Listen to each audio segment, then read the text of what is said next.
What's good, everybody? It's your boy Brooklyn 80s, here to bring you guys another good episode with Women's Sports Roundup with my co-hosts B Sports Buzz and AD Fast Break. AD will be with us in a few minutes, but we got a few good topics me and B gonna bring to you today. We're gonna talk about the transfer portal. It's been crazy, a lot of players.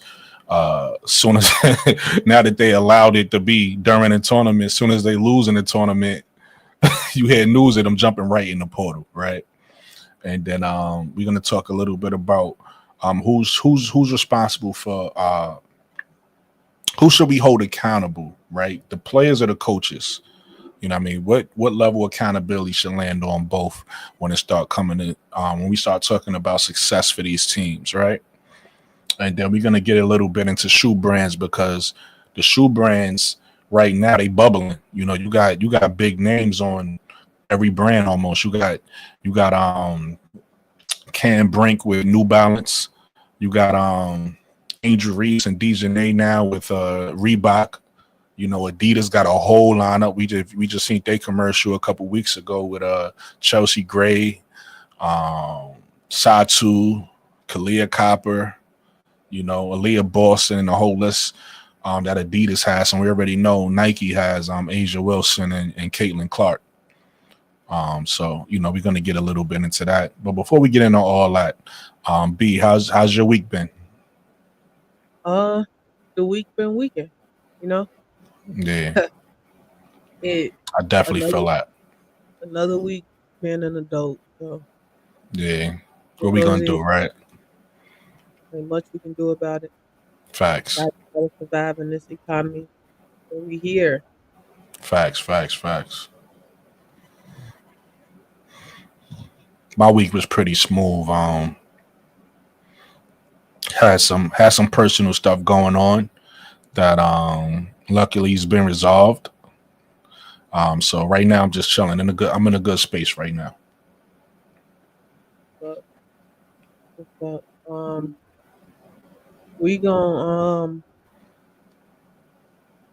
we gonna jump right into it, and we gonna talk about transfer portal. You know, they allow the transfer portal to happen now during the tournament. As soon as you lose, you can do what it is you feel you need to do um, for your career. And a lot of these girls have taken heed to that. They decided that they wanted to enter the portal. We got some shockers. We got some that we probably saw coming. Uh, but we definitely have some shockers that's just like, wow, okay. I see what you did there. And not only have it affected the school that they were at, it's also affected the draft, the WNBA draft, and what that's going to look like because one of these names, and we just so happen to have a picture of one of the names, was supposed to be a top two pick, Oh, or we talking about we talking about the best guard in the country, Olivia Miles. at least the top three pick in the Right. draft, and she decided she wanted to forego that Let's give and jump AB. right Let's in the let portal. let's give Olivia some kudos because she allowed some of the other guards in the league that wasn't that what I mean she that wasn't it. You get what I'm saying? She allowed them to get a little bit higher and be higher draft pick. So she doing charity for the WNBA. So let's you know what I mean? Let's give her some credit. You feel me?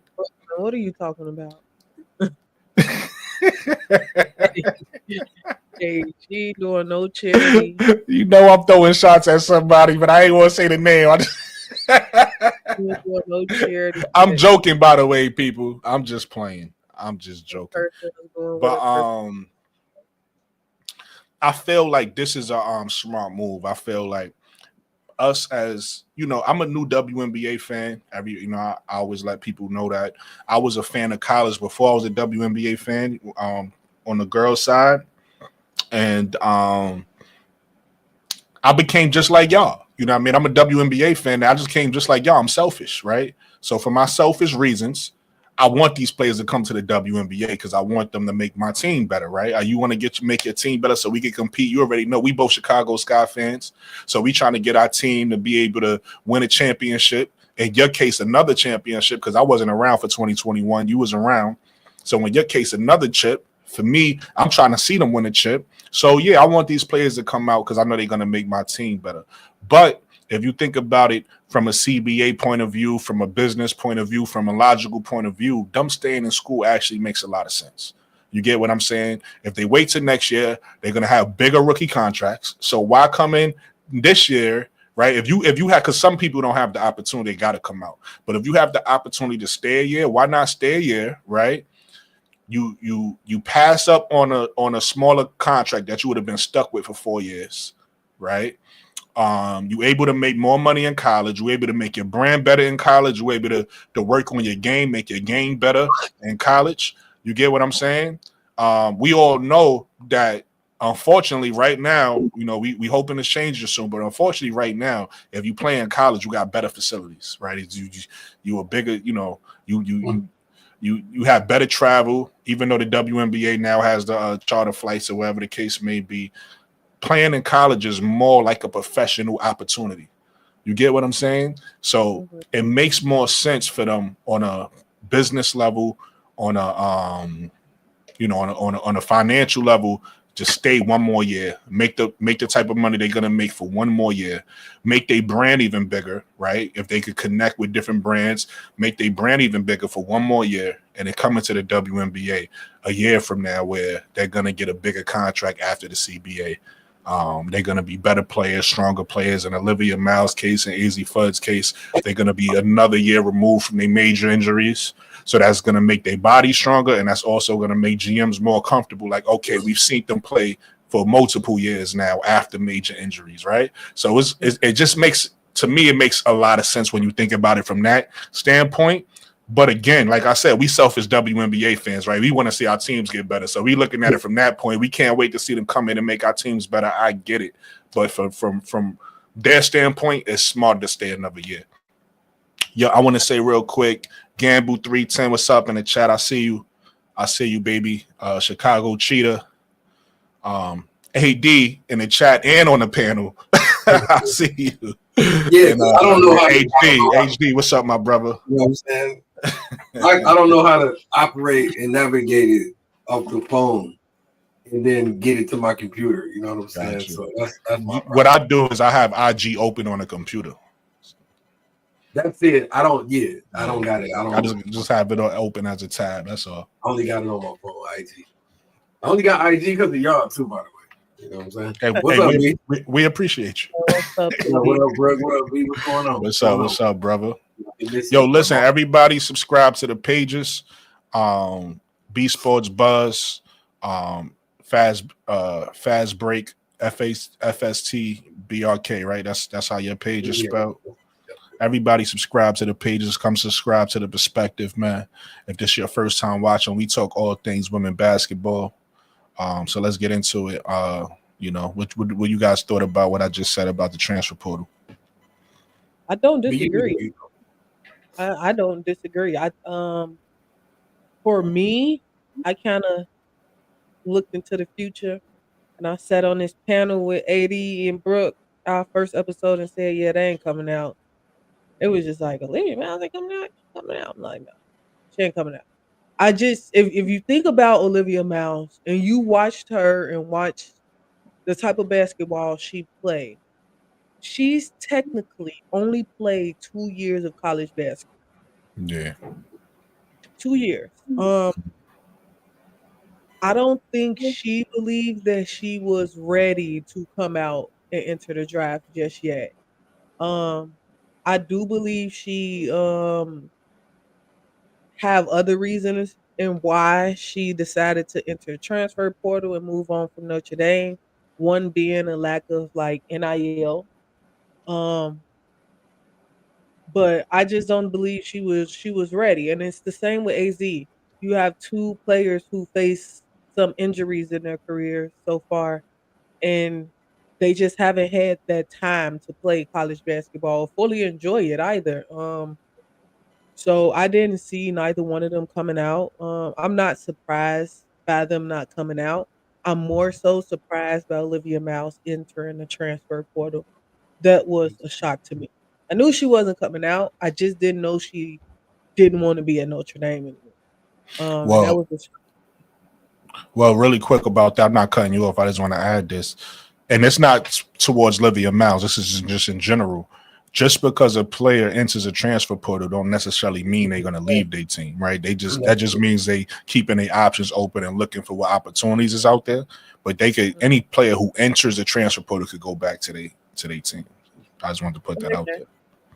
They can, and we have a list of women who decided to enter the portal, and some Be some well. big names at that. We have Taniya Latson from Florida State. She decided to enter. Of course, Olivia Miles. Should we do some predictions? We can. I'm gonna give Yeah. y'all the names, and then we can do some little predictions. We have Olivia Miles. We have Gianna Nimkins, Sarah Williams, Cara Dunn, Latasha Lattimore, and I think she actually committed somewhere already. Cody McMahon, I'm looking at my own list. Cody McMahon, Kate Caval from Notre Dame entered. Samaya Smith entered. Yarden Garzon entered. Okay, that's another name I know. I was about to say I only know about 5 of these names. I don't got time for these names I don't know. I'm sorry. I'm not. I don't care. But the 5 I know, I will talk about. Oh my! Keone What up, B. Will? What up, though? What up, though? What up, though? Keone McMiller entered, and Clara Silva entered, but she just committed, I think, not too long ago. So we have some big names in this, and I think Talia Scott also committed. That's why I didn't mention her.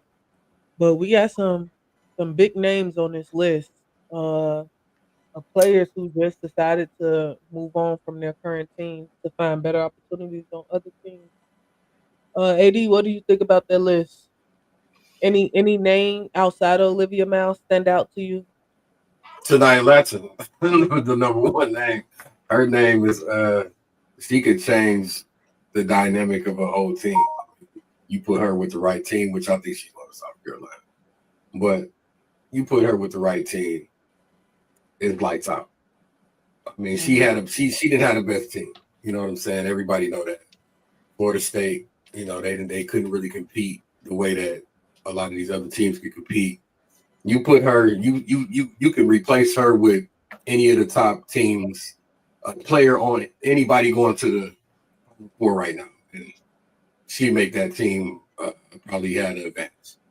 You know what I'm saying? Like, she's a big piece. I think she might be a bigger piece than Olivia Miles.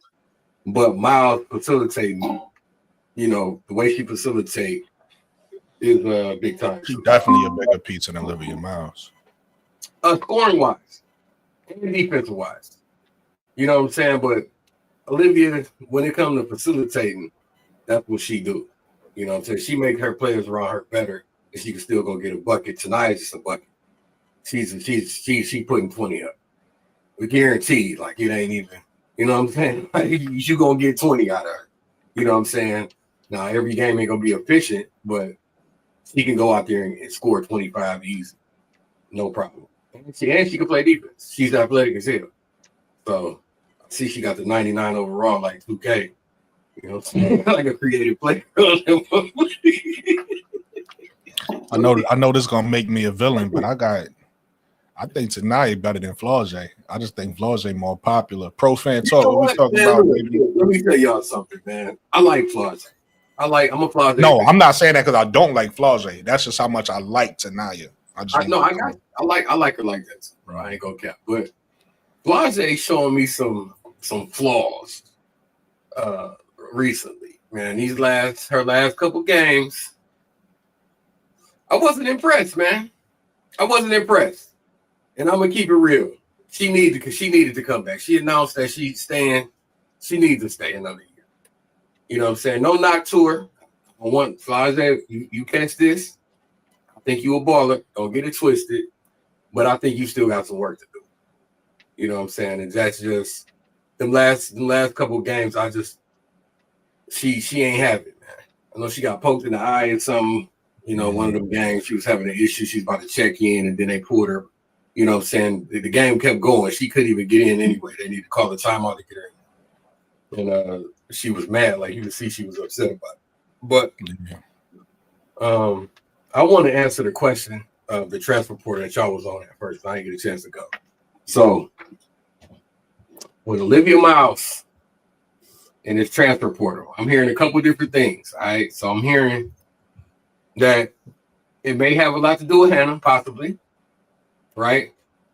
But I think the most logical reason it's got a lot to do with the W and the salary in the W. And not just, obviously, the CBA about to get redone. Y'all know the money going up. Everybody know the money going up. So if you got another year eligibility left and you can make the money you're going to make in college, you can still be a prominent player, still get your endorsements, NIL, whatever you want to call it. Why not stay another year, get better, develop more, and wait for that new contract to come out? That way, your 4-year rookie deal is going to be a lot better than what it would be if you come out this year. So the girls that's coming out this year, I think they're coming out because they forced out. They ain't got no more eligibility left. So they got to come out. I think if anybody was smart enough to know what's going on, you stay another year no matter what. And you wait for them to iron that new contract out, and then you come out. You know what I'm saying? I don't think your draft stock gonna really change too much. Paige gonna be number one. I definitely got to redo my draft. But let me tie back into the Olivia Miles stuff. So I'm hearing that Hannah had, put something out there about she not with the the homosexual marriage, the gay marriages. She's not, she has Christian values that support, they real strong Christian values. I'm a Christian myself. My mother's Catholic. I'm a Christian myself, and Christian values really don't, accept that. My issue with that though, AD, is I don't think that. Go ahead. No, I was gonna say I heard the same thing you heard, but my issue with that is I also heard that was a rumor. I heard that's what people were saying. No. I think people speculate for sure. There's speculation, so I don't even want to. I think that Hannah and her relationship is great. Even if Hannah had those feelings, I don't think that's going to interfere with her feelings for Olivia personally. You know what I'm saying? And listen, I don't know anything. We don't know anything. Right. But I haven't seen anything for me to say that Hannah and Olivia got a bad relationship. Now, it could be true. I don't think they do. I think it's more about what I just said. I think it's more about she looking at the landscape of things and she waiting for that CBA to get, negotiated, because the money is going to go up. Everybody know that. And then you also do yourself the just do of it's going to be the Wild Wild West because everybody contract is up. So now you can really kind of see who going to be on your team for real. Because everybody contract is up after next year. So people going to be going everywhere. It's going to be a lot of movement. And you go there, you go now, your team could look totally different a year from now. So you don't really, you know what I'm saying? Like, for real. You know what's funny though? Who not gonna have a seat at the end of musical chairs? What team you talking about? Dallas?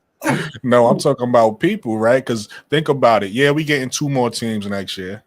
Right. And we're gonna have a draft next year, and all these players on 1-year contracts. Somebody not gonna get a contract. Somebody not gonna have a seat at the end of music. They might not. Kennedy ain't got to see that table, bro. That shit is really bothering me, bro. Like I don't understand it, but maybe one of these new teams, when that come, and maybe something might happen training camp. You know what I'm saying? It ain't no good. So we'll see, but. People been talking so much about the portal, bro, and I like the portal. That's why I think that's why I think that they have to expand the not just expand the team, The but rosters. roster spots. Thank you. But expand I the got you. roster, because it at some point is gonna be like you expanding the games, you expanding the league, you expanding the amount of games in the playoffs, but you not giving these teams enough to work with as far as players. Right. 12 players is not enough. It should at least be 13 or 14. 15, 15. I don't even 15. think 15 because I think the men do 15. I don't think the women need to do 15. 14 to me will be ideal for women. Okay. And an example for that would be like you have to HD. I see you back there. I'm gonna bring you up on the stage in a minute. You will have to add like when the women get hurt, they have to be under a certain amount of players before they can get an injury contract. I think that's ridiculous. If you add 2 more roster spots to the team, you don't have to worry about that. Like you don't have to worry about that. And when you do have to worry about that, it can be better approached. But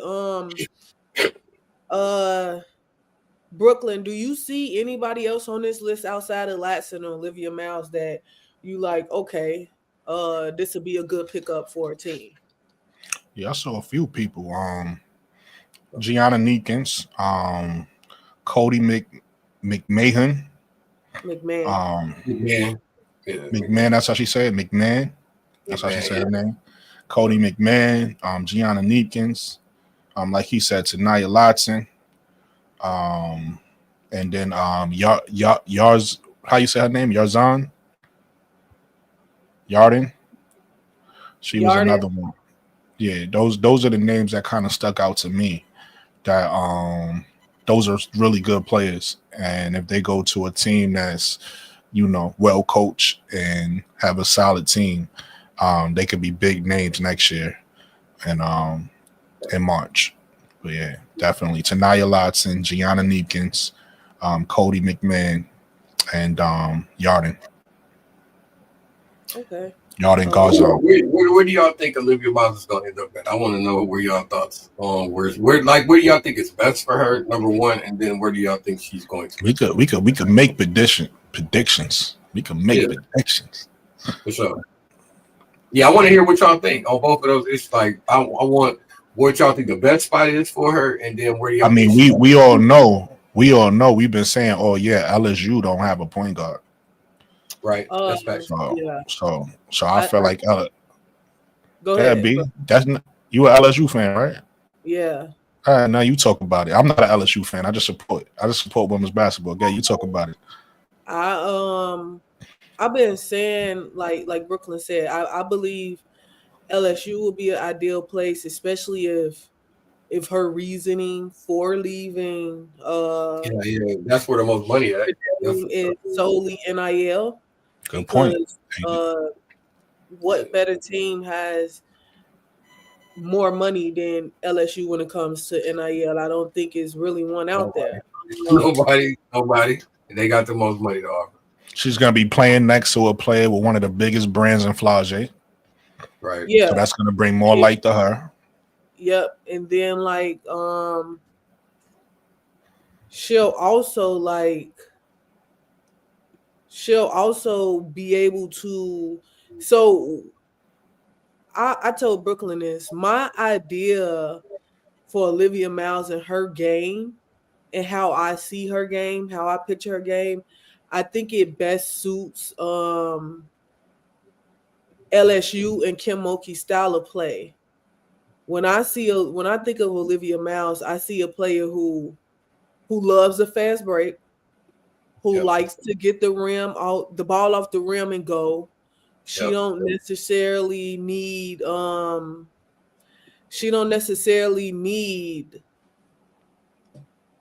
offense to brass tacks. Don't necessarily have to call a play for her because she's that type of point guard. Like she's more of like a transition point guard, a point guard who likes to get out in transition and and showcase her skills and what she can do.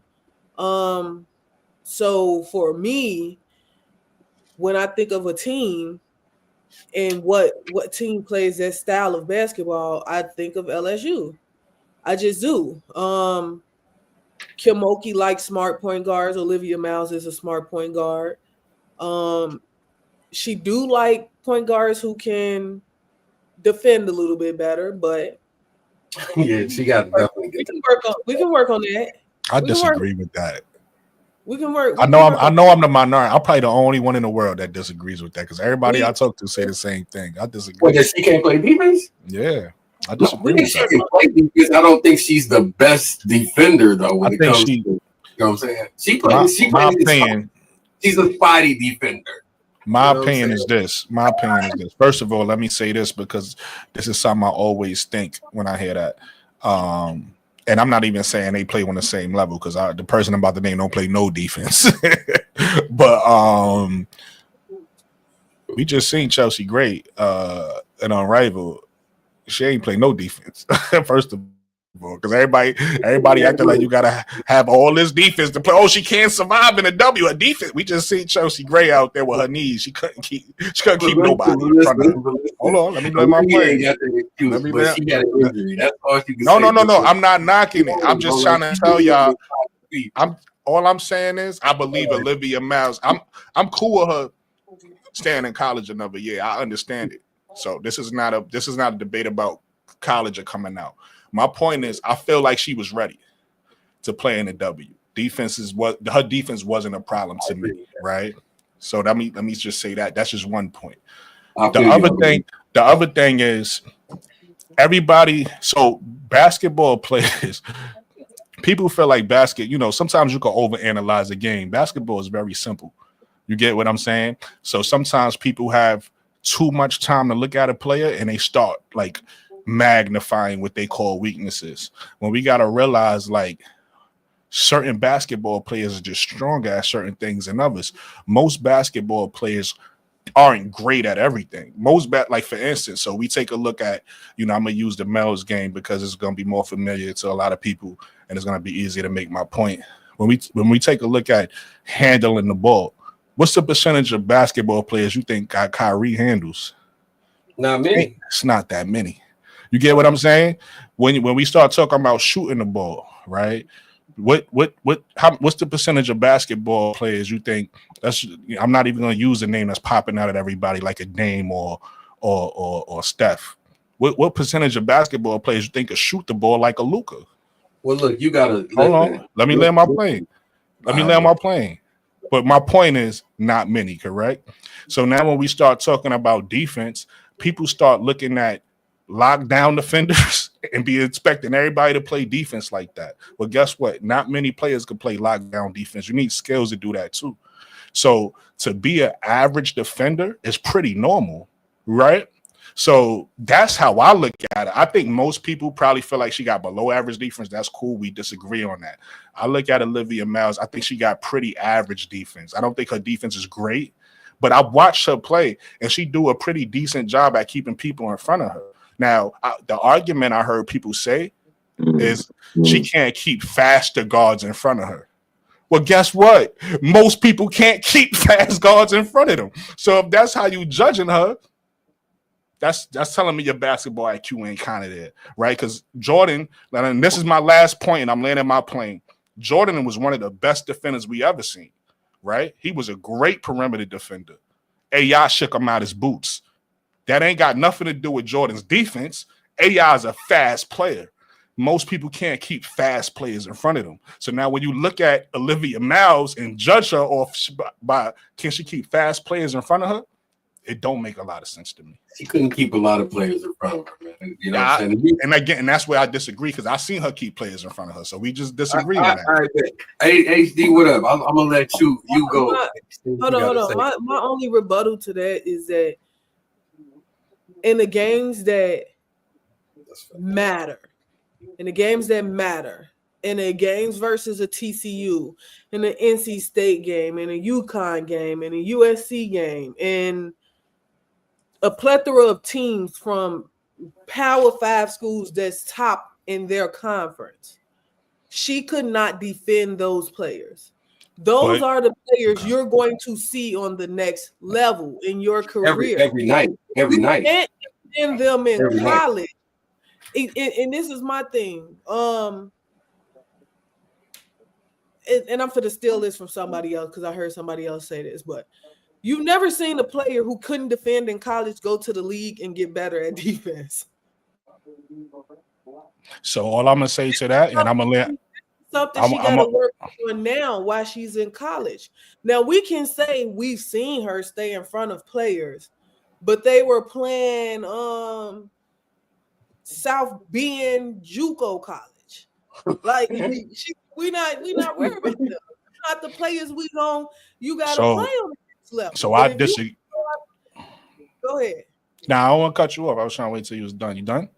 My thing with Olivia is that yes, when you play teams like, I'm trying to get an actual team, Old Dominion, you gonna look good on defense because you're more skilled than that person. You have better skills than that person. You're gonna look good on defense, especially when the people behind you are better than you on defense. They're gonna make you look better on defense. But when you playing tougher teams like a UConn where you got AZ, Sarah Strong, Paige Beckers,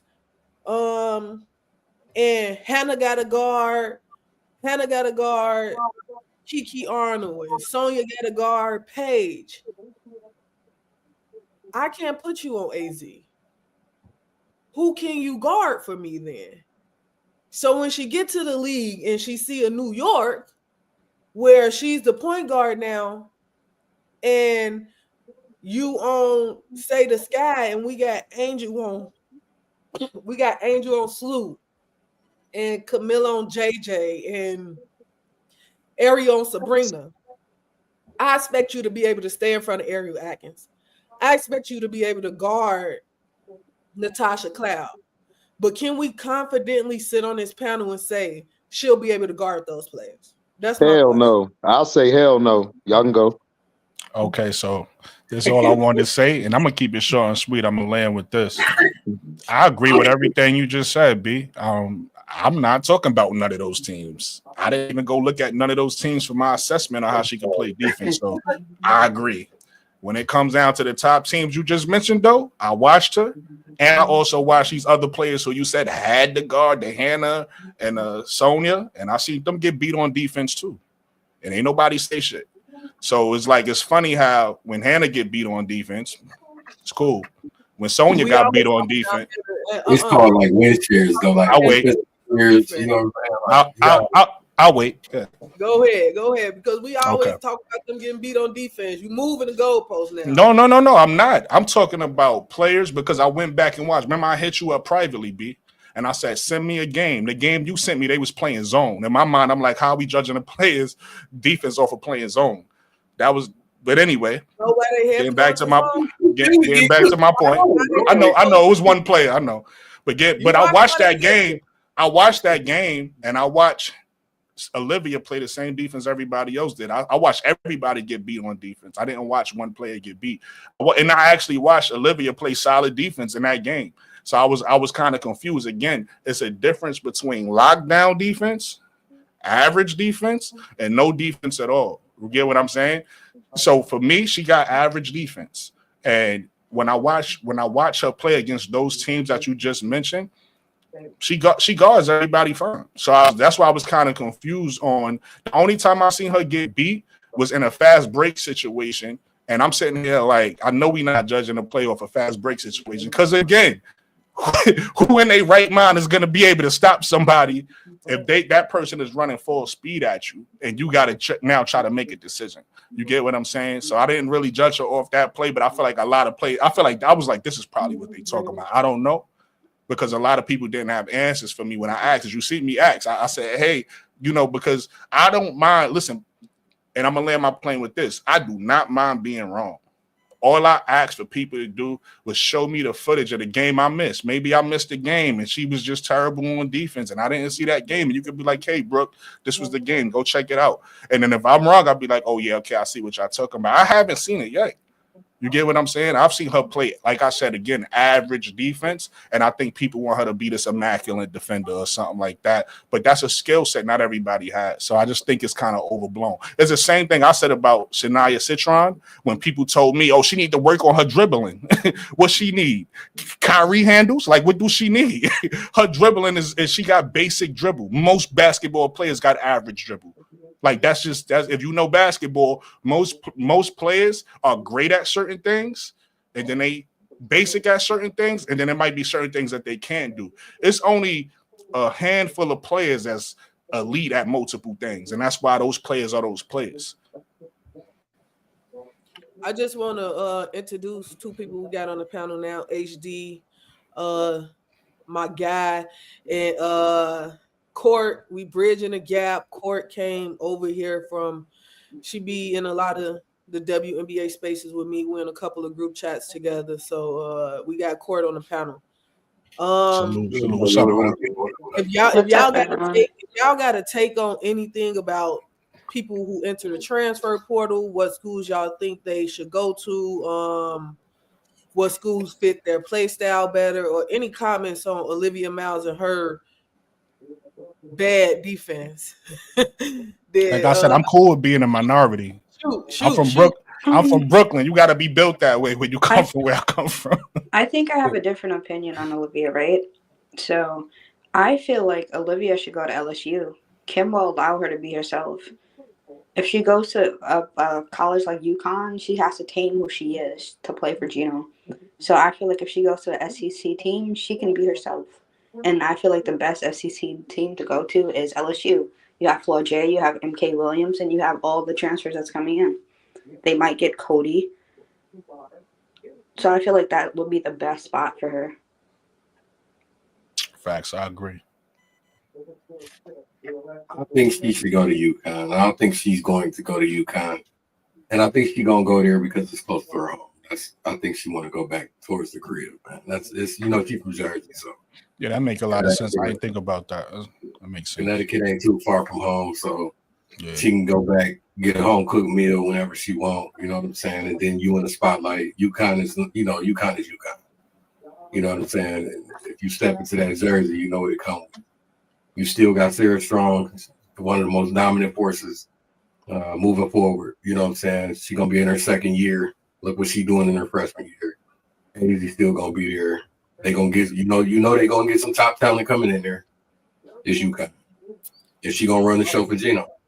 They was actually Hazy been taking reps on the point guard, and I really don't think that's really her thing. You know what I'm saying? But they had her taking in practice. She talked about it. And I don't really think that that's really her position. She's a two. You know, she's a small two to me.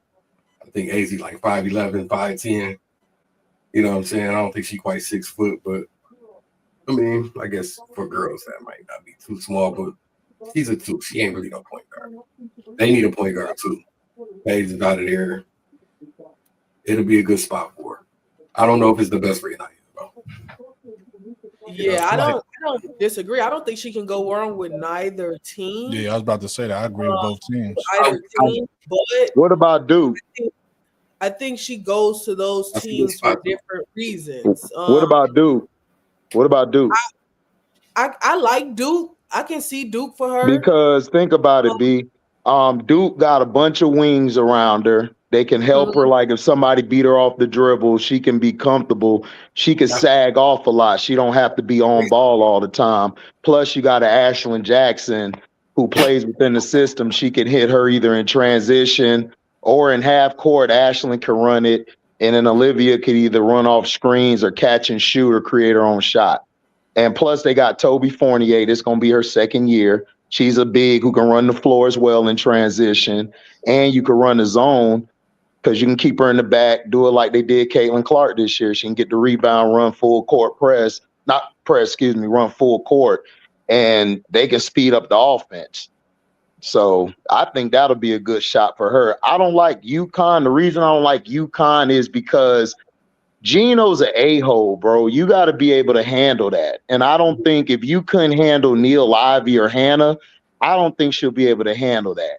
And I'm not going to, and LSU on paper sound good, but I don't trust her with Kim Mulkey. Kim Mulkey is never satisfied. Like if I've been watching the game like since she was at Baylor, even before that. Kim is an a-hole. And if you can't take that, you're not going to be able to suffice there. And her game could hurt tremendously. So to me, she needs to go somewhere like either a Texas, because Vic Schaefer, he's more of a player's coach. He doesn't really yell or get on his players. He let them play with a free spirit. Duke would be good. Lawson, she's tough, but she's not too tough. No, she'll work with you. And because there's not a lot of places. Hell, I could see if Kiki was, if she can also look at USC to me because Gottlieb don't get on nobody's nerves, and plus I think they lost a couple people there too. 2 people. They just lost. Yeah, they just lost 2 people, but still. Right, how? But still, she can go there. She could fill in and everything until they get Jew back for next year. That'll take all the responsibility off the Jew, have to play in the point of attack. She could play her off guard or wing position like she naturally does. I just don't like UConn because of the coaching. On paper, UConn and LSU to me are the best fits, but because of the coaching, y'all got to remember, Gino is very hard on his guards, and he plays these mind games. He loves to play mind games. Olivia, to me, is a player who wants to come in and be able to dominate the ball. I don't believe she'll do that at UConn. Plus, I think Gino's going to try to move AZ to the point of attack more to help out because she's a natural wing / guard, 2 guard. So those are the places I see best to me is Duke, either USC, because I would have said UCLA, but Kiki's going to be there for another year. So I say USC, Texas, or Duke. Those are my 3 favorites. USC, my favorite spot for her to go to. I want to see her at USC. The AD, that was a damn good point though, my brother. I ain't gonna lie to you because Duke got all that damn defense with them. Yeah, and they long. So you don't have to worry about her on the perimeter and like she got size, but let's be for real. Olivia didn't look the same. Like I think what she needs to work on is her legs more. She didn't have the explosiveness she had, which she's not going to have because she got injured. Everybody know when you get injured, you're not going to be the same after the injury. So I think she needs to work on that a little more because she lost some of her explosion, and she needs to be able to dominate the ball. That's what she wants to do. And yes, UConn on paper, all of y'all are right. They got the pieces for it. They run and they could play half-court offense. LSU the same way, B. They could run, play half court if they need to. I just don't think she'll fit with them 2 coaches, man. Them coaches like Gino a-hole, like for real. I got stories on Gino from back in the 2000s. He was worse then. So Gino tough, man. He's tough. And I don't know if Olivia, and this is her final year. This is her final year. She wants to ball out. She wants to have fun going into the W next year because she's potentially what, number 1, 2, 3 pick. So maybe 3rd. HD, you just said she want to ball out. She want to have fun. She want to be free. Yeah. What you just basically ran down LSU system. No, I understand that, B. On paper, you, Brooke, AD, I don't know the lady's name, Court, right? Y'all are right. LSU on paper is great. However, Kim Mulkey is tough. Like you got to be able to deal with, and she's always, and this is my only issue with Kim. I love Kim. She's one of my favorite coaches of all time. Kim is never satisfied. So you being an Olivia Miles, you being able to leave one situation where you had to deal with the guard next to you who is tough on you and the coach. Now you're going to a situation with a coach who's tougher than that coach you just left. You think that's gonna work? Because I don't see it. Now, I if get it what you're work, I'll come on saying. here and say I'm wrong, but I just don't see LSU. To me, she would fit more with either a Texas, a USC, or a Duke because of their coaching styles. I don't see her being able to deal with a Kim Mulkey or a Gino for a whole year. I And get this is what her you're last saying, year. Go with but Texas if and you look Glory, at and Glory the, ain't leaving. You know what I'm saying? if you, That ain't gonna work. yeah, She if wants you she look need a at all water. the point guards Glory needs a Kim has water. had in the You know what transfer I'm portal, Olivia Miles is the most complete point guard that will ever come to LSU. Like, you don't have to teach her much. You don't have to teach her how to run sets. You don't have to teach her how to run the offense. She knows when to slow it down and when to up the pace. You don't have to teach her fundamentals. Olivia's challenge is mostly defense. She reads the offense well. She's great. Her challenge is mostly defense. So Kim won't have the same challenges she has um um with KG or Jada or any of those other point guards. She's Well, they're playable. not point guard. Well, they're not point guards to me. So they're just She's they just they playable. just Like they the just other point one-on-one guards that they players to got, me.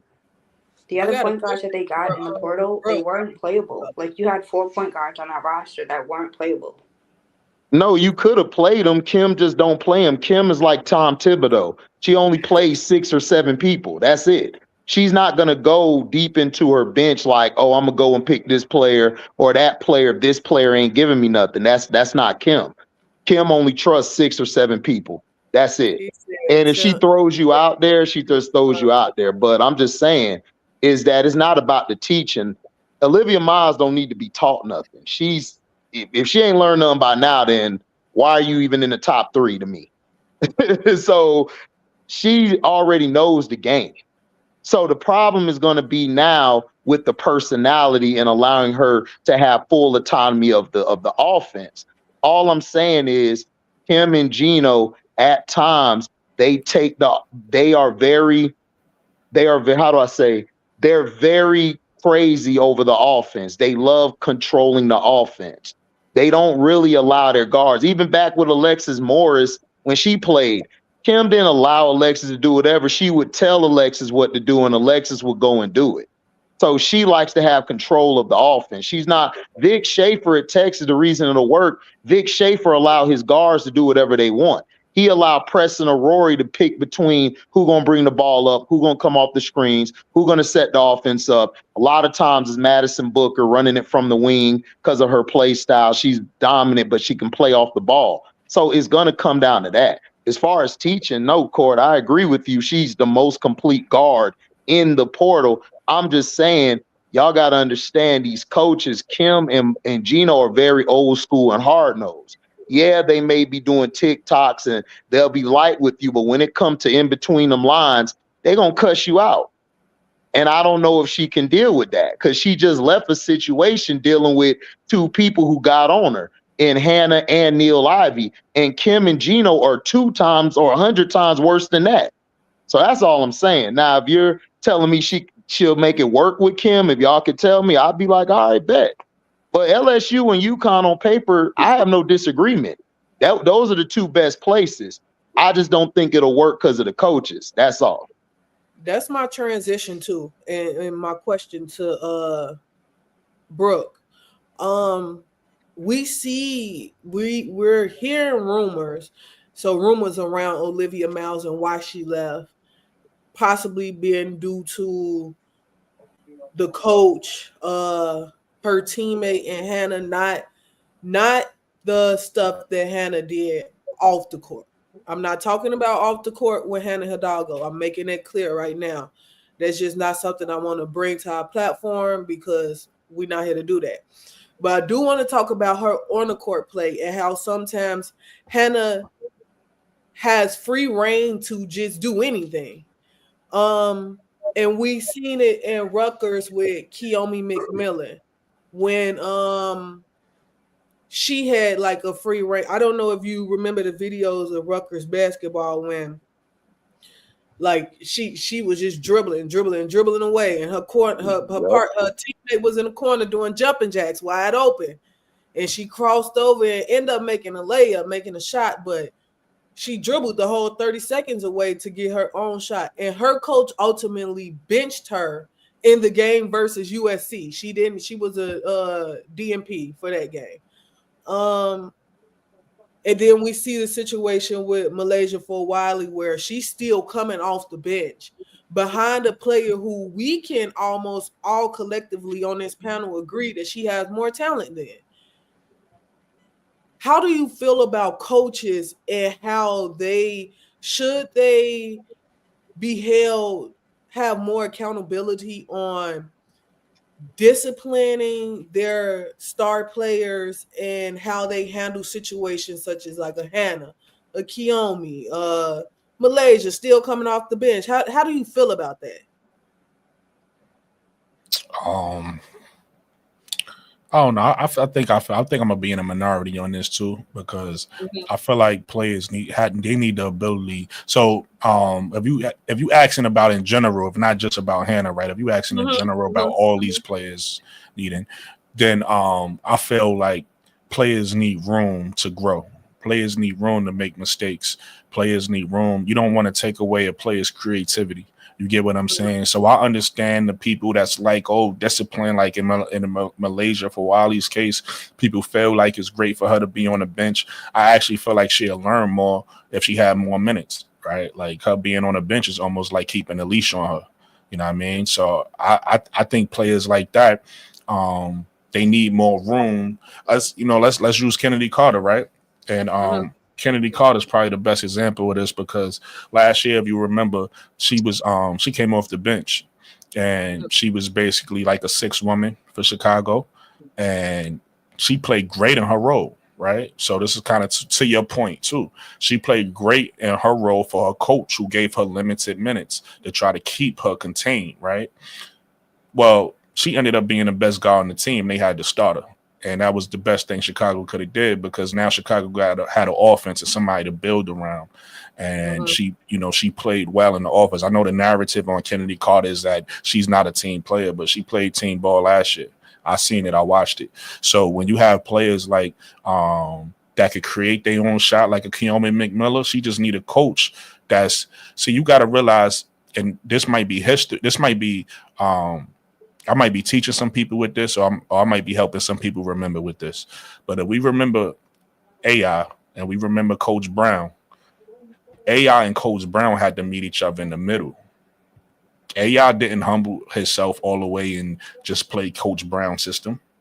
And Coach Brown didn't humble himself all the way and just give AI the rings.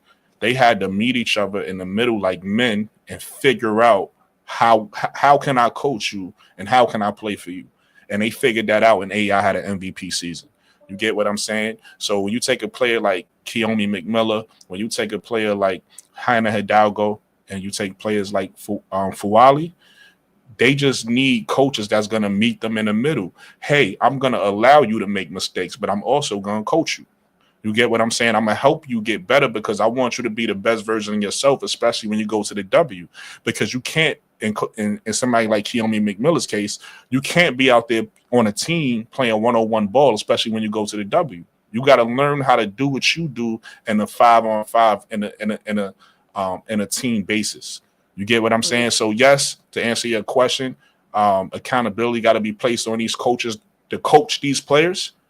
But coaching these players don't mean I'm going to limit you. You know what I mean? I'm going to take away your creativity. One thing I hate that we do as fans, I don't do it, but I'm going to put myself in we because, type of nigga I am. You know what I mean? One thing I hate that we do as fans is when a player come out and play great, we happy. We praise them. Oh, my God, you seen her. She dropped 30.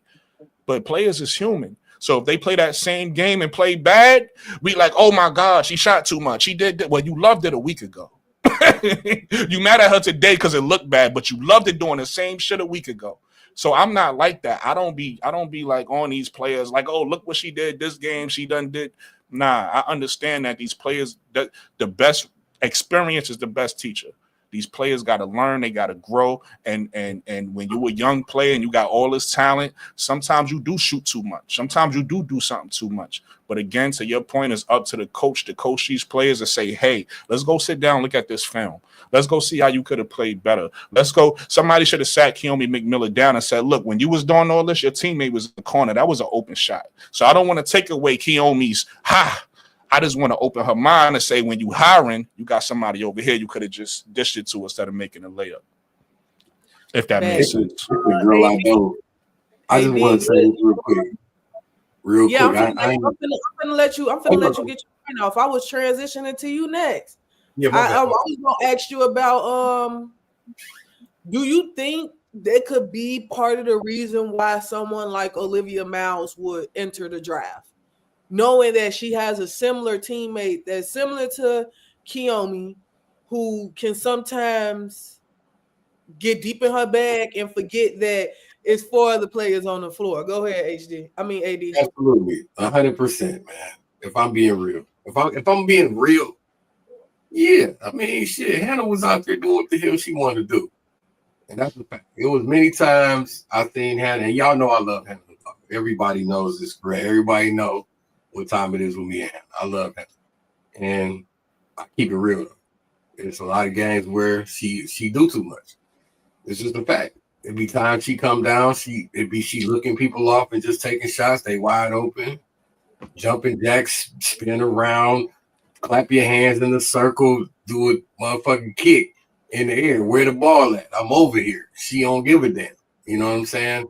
When you go through that for so long and you know what you're capable of bringing to the table, that can get on your nerves.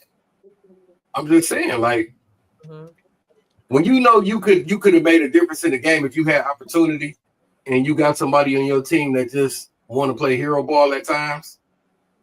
You know what I'm saying? Like, hold on, I had a part of this journey that we've been on too. I've been out here facilitating, getting everybody involved. You know what I'm saying? If you just let me run with you, we better together. You know what I'm saying? Let me get a couple, because in that last game, Olivia had it going a little bit. And Hannah just decided, shit, I'm going to carry this. I'm going to try to carry this home. You know what I'm saying? So, yeah, that shit can get on your nerves. On Rutgers right now, it's a girl from out here named Maya Petticourt. She on that team. I watched Maya play in high school out here. She played for a school called Arbor Prep. My high school coach is a coach on that team. He's still at the school right now. Maya was out cold, man. That's old girl. That's her teammate right now.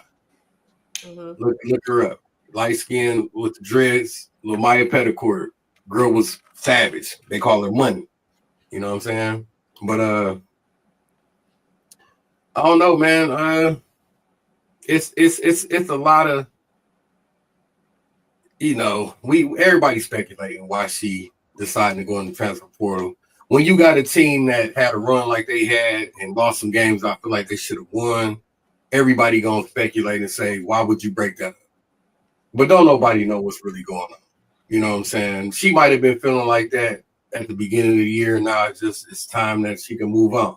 She could be looking at the money. She could be looking at, maybe I don't think that this is the team to get us over there. Maybe it could be some personal things going on out there for real with Hannah and some other stuff. Maybe, you know what I'm saying? Maybe some stuff ain't go right with somebody on campus she was dealing with. You know what I'm saying? It could be a plethora of things. Only thing I know is I'm a fan of Olivia.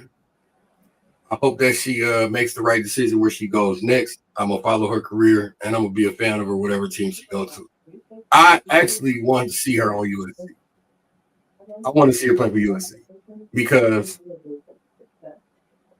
God, if God can grant Juju a speedy recovery, we can see them two together, and I think that's magic right there.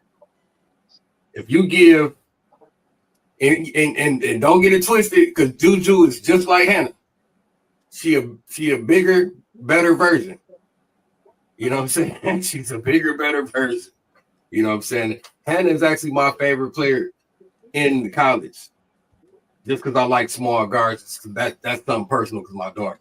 You know what I'm saying? So I'll be giving my daughter people to look at that's her size. That's just a personal thing. But to me, Juju the best player in college game. and it ain't even. I don't even think it's close. To be honest with you, she just scratched the surface of what she can really do. When she get under control, it's over. When she get more efficient, it's over. If she gets somebody like Olivia Miles running with her, that can break that defense down, get in the middle, and then drop dimes the way she drop them, y'all people in trouble. You give Juju a healthy Olivia Miles, and a solid big, it's game over. It's game over. You know what I'm saying? Because they got Kennedy Smith. That girl's the problem on defense. And she can go get a bucket.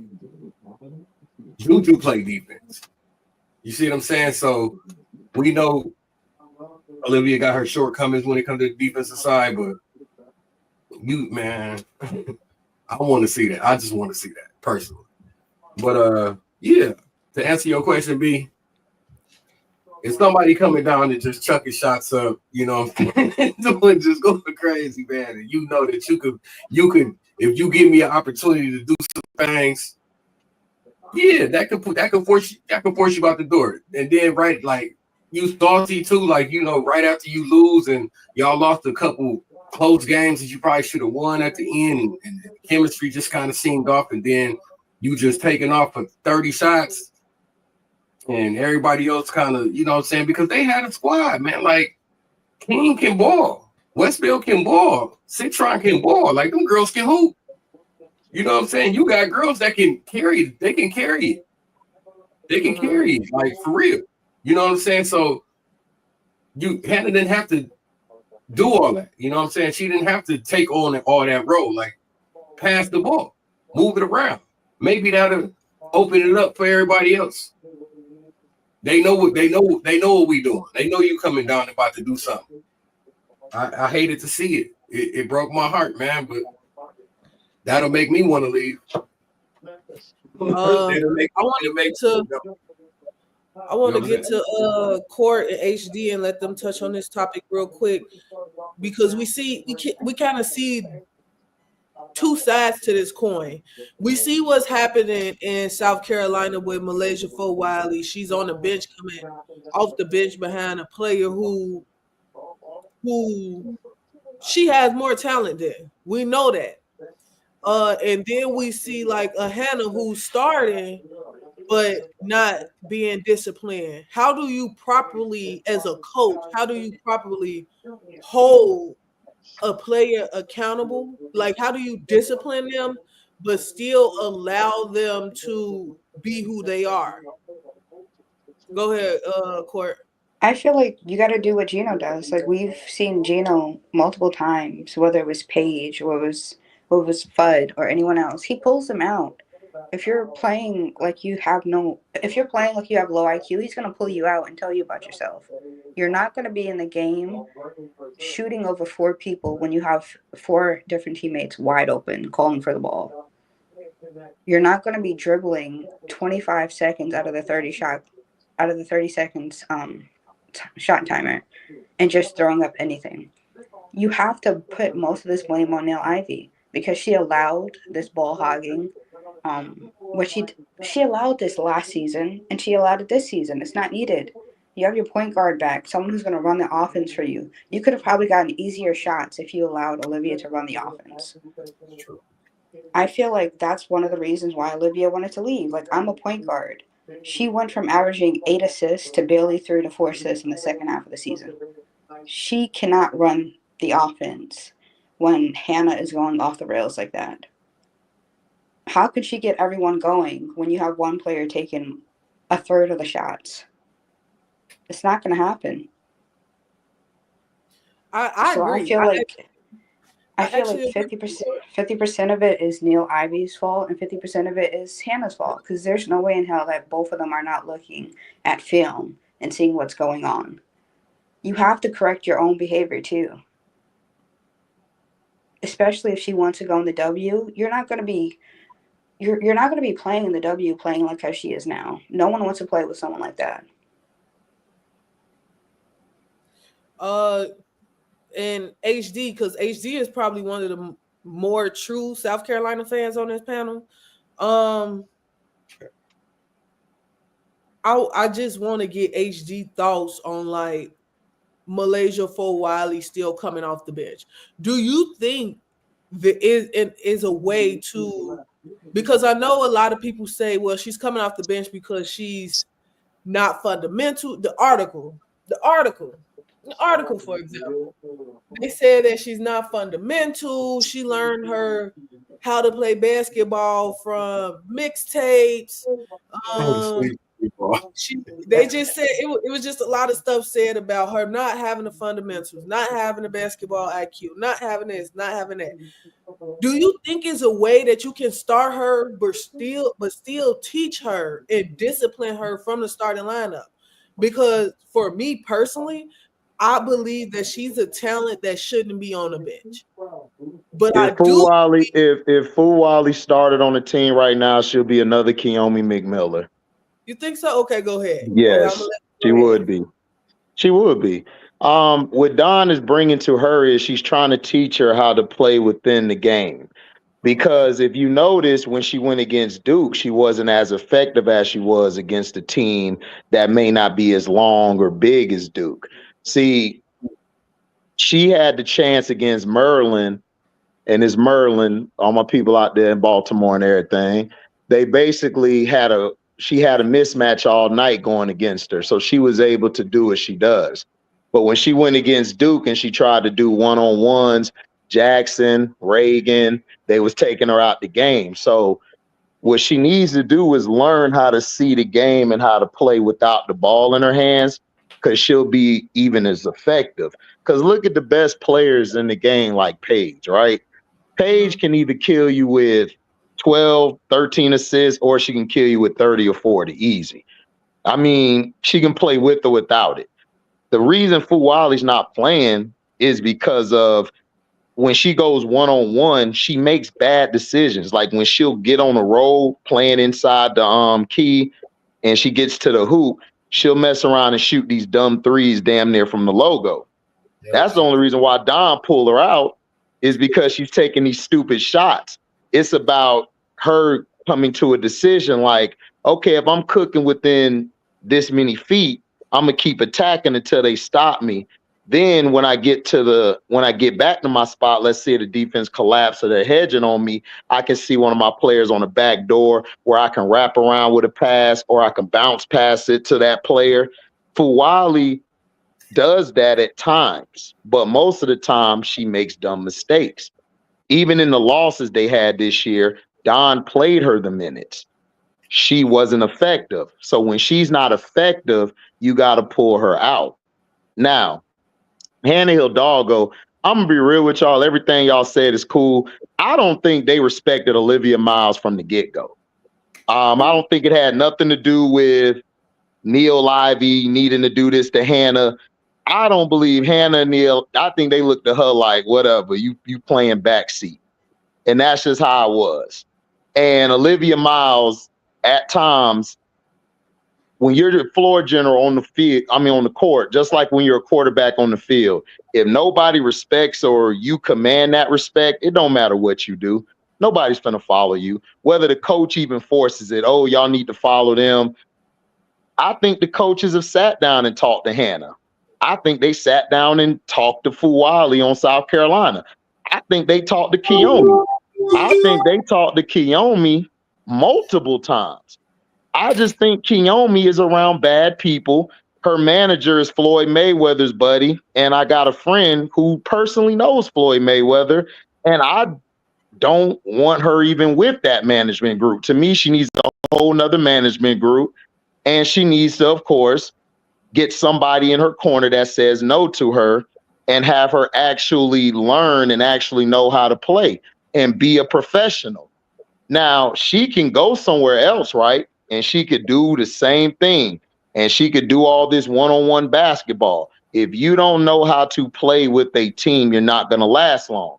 Kennedy Carter's not on a team because of her play style. There's been multiple reports of teams saying that we don't know if her play style will match our team. And that's low key, meaning if I implement a system where I want to feed the ball to everybody, is she going to do that? She can do that in China because she's better than 90%. No, let's just be real, 99% of the people over there. So she has the ability to dominate, get to any of her spots, get the ball to anybody, to go to the basket on an assist or pull up from anywhere. She has that free reign.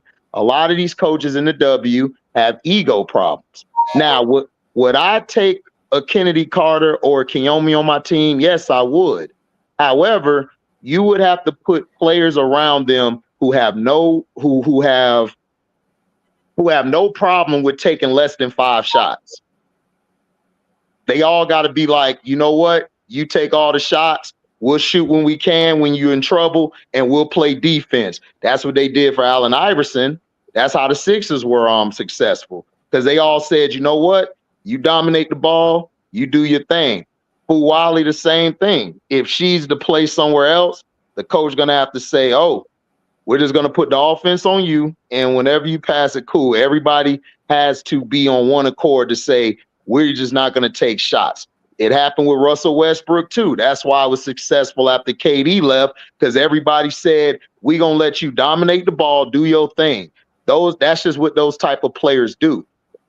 That's why you saw Ginobili come off the bench for the Spurs all the time. It wasn't that he couldn't start. We know Ginobili could start. He couldn't start on that team because of how they ran their system and how Tony Parker liked to get the ball in situations or get the ball passed to him in situations. But is that setting Malaysia up for success? If we look, because I hear you, and I don't disagree. I just want to spark a deeper conversation. I don't disagree. But when you see a talent like Malaysia Fowali, she and on any team, and you think about her going into the W, she should be a top pick. She can start. She should be starting. Why can't you give her that same discipline, teach her that same lesson, but have her in the starting lineup is my question. Because her IQ isn't that high. It's not higher than Pow Pow or a Raven. That's why. If Raven and Pow Pow wasn't there, she'll be starting right now. She's gonna get it next year. It's gonna happen next year. Raven not leaving. Well, even if Raven, Pow Pow's leaving, so she's gonna be the starter. Right. Wouldn't Tessa be the starter? Pow Pow really is in her position. Pow Pow's the 2 guard. She just runs the point of attack. You want to play Tessa in that starting lineup? Tessa's a wing. Tessa's a wing. Tessa's not a guard. Tessa's a wing. Tessa's not a guard. Fuwali's a guard. So she would be in that position. You'll have Raven. You'll have Fuwali. You'll have Tessa, because Bree's going to be gone. Fagan's going to be gone. So you're going to have Joyce and Chloe in the starting lineup. Okay. Yeah, the thing about Dawn, somebody said it in the chat. Dawn really stand on business when it comes to like her upperclassmen getting the, you know what I'm saying? Like, she one of them coaches that you gonna have to sit and wait. It don't matter how good you is. She knows she got good players on her team that know the system, know how she wanted things done, and she gonna ride with her horses. And you gonna have to sit in line. And when your time comes, and then you can move up. And next year, her time is next year. But hold up. Let me ask y'all this. Is it about how you start or how you finish? Because most of the year, Fuwali ended the game off starting. And that's a big fact, right? So, like, what are we talking about? Like, Brooklyn said it best. We're thinking too much. It doesn't matter whether you're starting at the beginning of the game. I prefer to start at the end of the game. Yeah. Let's talk about Lou Williams. You know Lou Williams, Brooke. Lou Williams started most of the times at the end of the game, right? To finish the game. Facts. Ginobili, yeah. Who else? Jamal Crawford. Look, I feel what you're saying, B. You're right, but some players are better starting at the end of the game than starting at the beginning of the game. I'm just being real. And to me, Fuwali's fine. She's gotten better. She continues to get better. She's better than she's been last year. She was way better than last year this year to me. I feel like if I could chime in right here, Go ahead. South Carolina is just they got a luxury, right? They have a lot of good players, so you could play somebody that's as good as Fuwali off the bench. And we start talking about it, even though I think she one of the names that joined the portal too. We start talking about Naomi McMillan, we start talking about a Hannah Hidalgo, and maybe some other players, but those two specifically, they don't have anybody to start over them, right? They have to start on their teams. So I think on those particular teams, I actually like Neil Ivy. So I feel like, sometimes you don't get it done just because you fail don't mean you're a bad coach. I think Neil Ivy is a good coach. I agree, Brooke. I agree with you. I love Neil Ivy too. Yeah, I just think, Brooke, like from people I've talked to, this is just allegedly, I don't want to mess y'all stuff up. They tried to give it to Olivia. She wasn't showing leadership qualities. Hannah just took the team over. I mean, that's cool. I'm not even disputing that. We just saw the thing with Skylar and Jewel, right? Jewel supposed to lead, and Skylar just took the team from. I mean, it happens. We've seen it plenty of times, and I believe Olivia goes somewhere, she gonna ball out. Can she play on the next level? Yes, Olivia can play at the next level. I don't care what people say. I just felt like she wasn't ready yet because she came off of a major injury, and I don't think she felt comfortable the whole year. Then she got hurt on her ankle. Like, she has to build her leg muscles up. And if people play ball, you have to build them legs up. You got to strengthen that. If you don't strengthen that, you go, let's say she go against the guard. It don't even have to be big. They just got woman strength and they hit her and she come down wrong. That could be 2 or 3 year setback in the next level. So she got to work on that. I don't think she works on her lower body that well, because you could tell when she's even pushing off of her shot, it's like it's not fluid to me. It could be a lot more fluid if she adds some more muscle. And I'm not saying come out here like Arnold, but just add some more muscle. And I think she'll be very effective next year. Right. Let me so I appreciate everything you just said. I wasn't even getting to that point, but I appreciate that. What I was saying, I was talking more to the creative guards, right? So he was saying that Fuwali is coming off the bench. I'm saying that South Carolina has that luxury, right? Because they have a lot of good players. You could bring a player as talented as Fuwali off the bench, and Dawn is a really good coach, so that's a good fit. You know what I mean? You could. I do, we all agree. I think what B said was right. I do think Fuwali is talented enough to start, but I do understand what HD is saying, and I agree. Like, hey, listen, sometimes you might be talented enough to start, but we have these players ahead of you that know the system, that's more mature, and you have because they so good, we have the ability to bring you off the bench, right? But what my point was, when you take a look at a Naomi McMillan on a Rutgers, you don't have that luxury, and then you take a look at Notre Dame, same thing, right? They team didn't have any guards where you could bring, you could play Hannah behind. So what happens in that case? My point was, that's why I said I like Noel. I like Ivy as a coach, and then I don't know who Naomi coaches, but I think she's a solid coach too. From what a little bit I learned about it when she did sit her, like B said earlier, she seemed like she a pretty solid coach and got the right values and everything. So in that case, when you have players like that you have to start, that's wild like that, going back to my earlier point when I said you got to meet them halfway, you got to have coaches that's smart enough to connect with their players and meet them at the level where their players could thrive. And then they also have to be strong enough to be able to implement, their system and teach those players how to become the best versions of themselves. Because like I said, when you had AI and you had Coach Brown and they met each other in the middle, you got the best AI we ever seen. You get what I'm saying? So sometimes those players need strong coaches, but those coaches also got to understand what they have and be able to cultivate those players. Because, like, to give you a little bit more history, before Coach Brown coached AI, he coached Reggie Miller, right? Well, Reggie Miller and AI are two different players. You can't coach AI like you coach Reggie. right? So you got to figure out a way to tap into what made Reggie great when you was coaching Reggie, and would tap into AI and it makes AI great. So when you got a player like Keomi McMillan, she not the typical player. You can't just expect her to come out and play like this player that you used to, that's not as creative, that's not as, you get what I'm saying? When you got a player like Keomi or you got a player like Hannah, you got those type of players, you got to learn how to tap into what to what make those players great, and then limit their mistakes and teach them how to win. Yeah, and I just want to say Dawn has always been doing this. Like, she had 6'7" Camila Cardoso coming off of the bench for Aaliyah Boston. Like, she has a system that she's not going to change for anyone.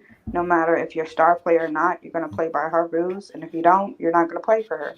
Yep. So Thank that's you, why Court. I Exactly. feel like Hannah, like, even though she wouldn't like it, it would mold her to be a better player playing under a system. Better than playing how she is right now, free for all. Because you're not gonna learn anything playing how you're playing now.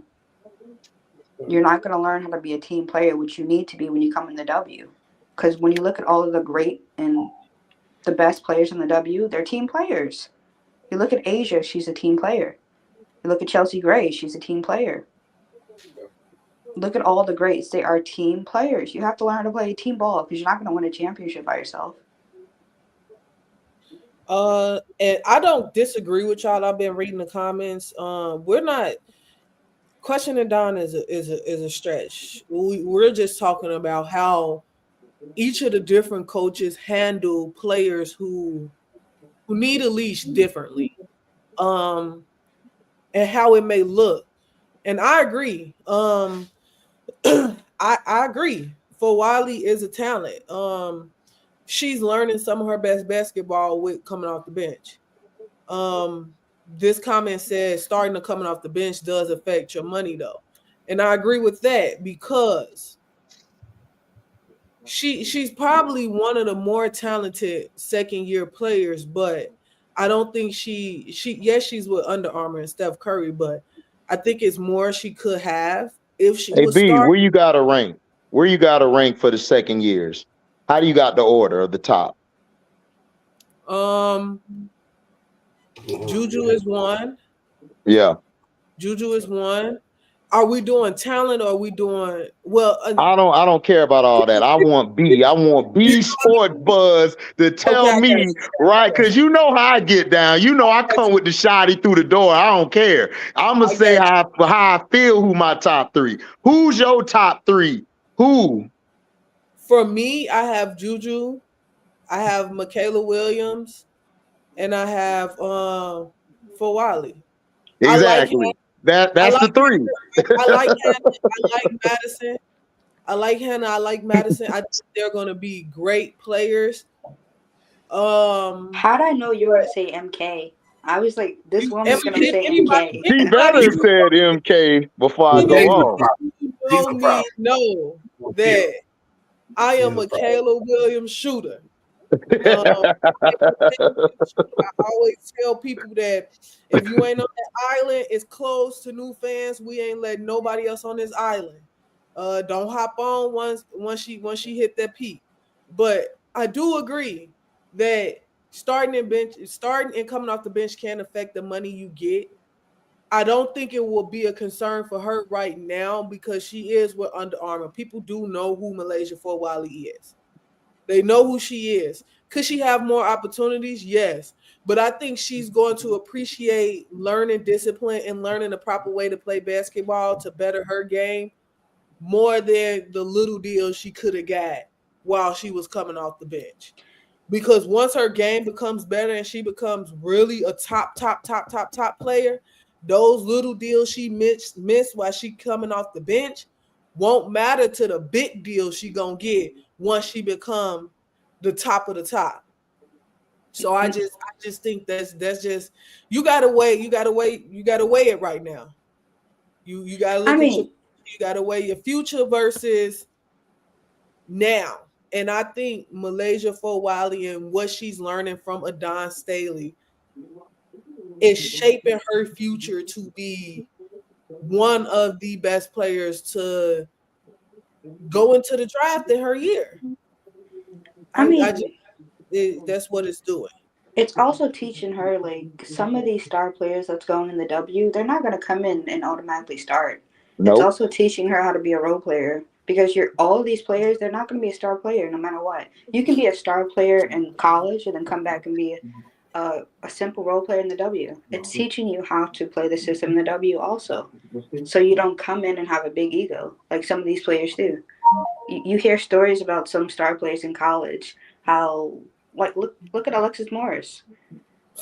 Look what she did, you know? She wasn't used to being treated like that. She was always used to being treated as a star. But no, Right. they're always better people than you when you go from college to the pros. So you have to be adjusted to coming off the bench. And plus, not only that, Court, the back door, what you were saying, you got to have something you're great at because you might not come in. Like Carrington came in and everybody shot the ball. So she had to find a way to get on the court. So sometimes you're going to have to turn the defense. You're going to turn, if you're a big, you got to go to rebounding or blocking or being able to guard somebody. So she's realizing and learning, okay, while she's strengthening these other parts, when it's her time to start, she'll appreciate it more and be able, and I think when she starts, I think she's going to take off and possibly be the best one out the sophomore class. That's just me. Yeah. So with that, we got some news today that Dejanay Carrington signed with Reeboks. We're gonna get into the apparel side of women basketball and what comes with being a woman athlete. With these different shoe brands, Dejanay signing with Reeboks. If you're on Twitter and you active in W world, you kind of saw this coming. We've seen little hints. She's been rocking Reeboks a lot lately. I think her dad was a Reebok athlete. I just think that this was a good signing for Reeboks. You now pair her with Angel Reese, so you got two of the most active players in the league who's on social media, who's in like entertainment world, repping your brand now.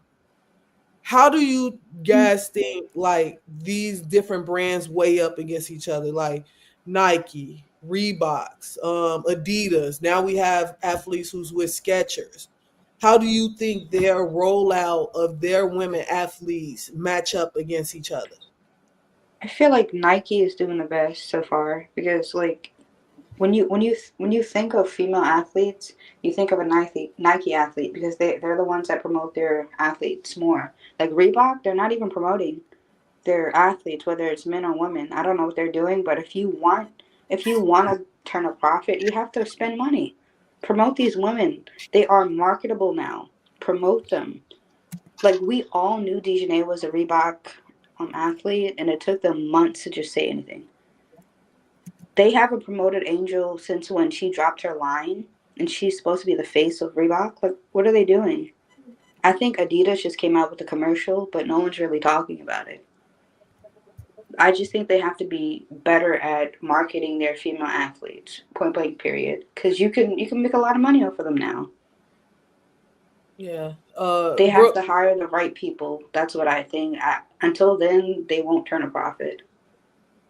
Brooke, you got a take on this? Which one you would probably prefer? Who's doing a better job? I know Nike is the biggest. We know Nike is the biggest. So, and they have more athletes, but I like Adidas. But I'm gonna let Brooke go. Go ahead, Brooke. I got a different take. I'm not gonna like compare them. I'm gonna just talk about women basketball as a whole, and I'm gonna just say women basketball is in a great place, right? You got different athletes on different brands, and I think that's the most important part, right? When you think about Nike, you think about Asia Wilson, you think about Caitlin Clark, right? When you think about Reebok, you think about Angel, you think about Dejanay, right? You think about New Balance, they got Cam Brink.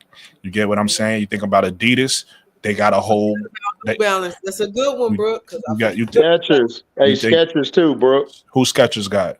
Rakia and Kiki Airfin, who just signed. There you go. So that's my point. Like if you look at these shoe brand, right now it's special because it was a long time where women didn't have no representation. So I think right now, the fact that it's so many different brands where let's just say Nike was the only place. That'd be terrible because it's like everybody trying to go to one place. Right now they got so many options, and then each brand. Listen, at the end of the day, each brand is different. So if you go to Nike, you got a built-in infrastructure of what Nike's going to do for you. Same thing with Adidas. Reebok is a brand that has to rebuild itself because Reebok isn't as popular as other brands. You got a brand like New Balance that's trying to get into the game with basketball and sports, right? And, so depending on where you go, you got to understand your advantages will be different, right? So it's like, if you go to a certain brand, you looking to do, for instance, somebody like Cam Brink went where she went to start something. Like, if I'm not mistaken, she's the only female athlete on New Balance. So she's starting something there, right? If you go to Nike, you know, that's a brand that's you know, they've been around. You're not starting nothing there, but you go into a known brand. Reebok is a brand, like I said, that's trying to rebrand itself. Like on a male and female side, they just hired Shaq a few years ago. They just hired AI a few years ago to be the vice president. You know, they came out with Angel Reese and now DJ. So they trying to rebrand themselves and make themselves back into a respectable brand. So depending on where you go, you have a different fight. You could be the first of something. You're trying to build something. Adidas, like I said, they got a whole roster of ladies. You got Chelsea Gray over there. You got Aaliyah Boston over there. You got Satu Sabli over there. You got Kalia Kappa over there. So they rebranding too, but they just hired Candace Parker a few months ago. So now Adidas is rebranding with a full roster of WNBA players. It looked like, and it's funny, and I'm not in no meetings. I'm not reading no articles, but when I look at Adidas, it seemed like they building with dogs. It seemed like they trying to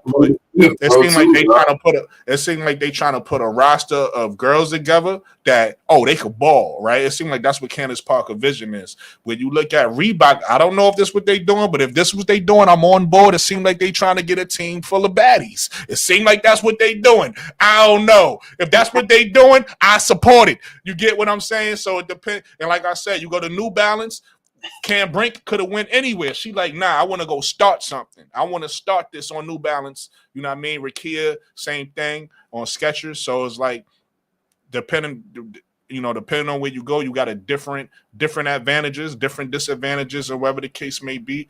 But the great thing is these shoe brands is representing women's basketball, and that's what's most important. Yeah. We're forgetting Puma too. I think Stewie. Stewie's on Puma. So you got options. I like the fact that they started to reach out to the high school athletes. I was trying to say that real quick, Brooke, that Kalina signed with Adidas. You know what I'm saying? I saw that commercial. She crossed up Gilbert. Yeah, you know what I'm saying? That's dope that they starting to reach out to the high school, to the young women. You know, I've seen that Kiki Rice was the first collegiate athlete on Jordan Brand. Yeah, she was. So look, Jordan Brand is another one. I didn't realize, and that's the funny thing is, out of all of them, that's the one that's making the least amount of noise, it seemed like, with the women. You know what I'm saying? Like, I didn't realize Kiki Rice was on Jordan Brand until the other day. I seen her do she was on Nightcap with Shannon and Ocho. I think I seen it on there. Listen, man, if Deja Kelly is not with nobody, Reebok, go grab her next. Reebok, go grab Deja Kelly. Who said that today? You probably the second. No. They don't matter. I'm the first one that matter. I said it. You heard it here first from the perspective of Brooklyn. Reebok. If she not with a shoe brand, go grab Dejanay. We building a team full of baddies. That